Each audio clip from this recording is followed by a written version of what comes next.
हाय दोस्तों, आज की नई कहानी। एक बार की बात है, एक छोटे से शांत शहर में सारा नाम की युवती रहती थी। वह जंगल के किनारे एक छोटी सी झोपड़ी में अकेली रहती थी। यह शहर अपनी भयानक और अजीब घटनाओं के लिए जाना जाता था, जो अब तक घटित होती रही है। लेकिन सारा को इनसे कोई फर्क नहीं पड़ता था, क्योंकि वो बहादुर और मजबूत इरादों वाली लड़की थी। एक दिन जंगल में गुजरते हुए सारा को एक पुराना परित्यक्त घर मिला।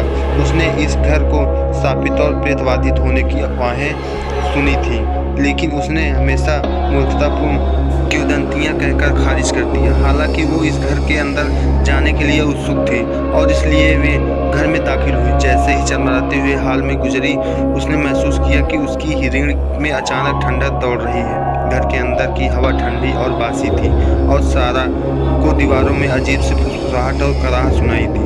उसने उस शोर को अनदेखा करने की कोशिश की और घर की खोज जारी रखी, लेकिन अजीब घटनाएं इस बार अधिक और तीव्र हो गई। अचानक सारा को ऊपर से जोरदार टक्कर की आवाज़ सुनाई दी। वो सावधान से सीढ़ियों पर चढ़ी और खुद को एक बड़े अलंकृत दरवाजे के सामने खड़ा पाया। उसने दरवाज़ा खोला और अंदर कदम रखा तो उसने देखा एक जवान लड़की अंदर खड़ी थी, जिसके लंबे बाल थे और एक ड्रेस थी जो फटी हुई थी, और वह हवा में तैरती हुई खाली भाव शून्य आंखों से सीधे सारा को घूर रही थी। सारा डर के मारे जम गई थी, हिलने डुलने या बोलने में असमर्थ थी।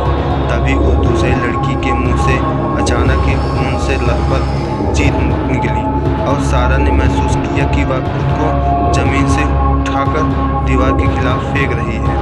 वह एक झटके से जमीन पर जा गिरी और फिर उसके बाद सब कुछ काला हो गया। जब सारा उठी तो वह अपने बिस्तर पर वापस अपनी कुटिया में लेटी हुई थी।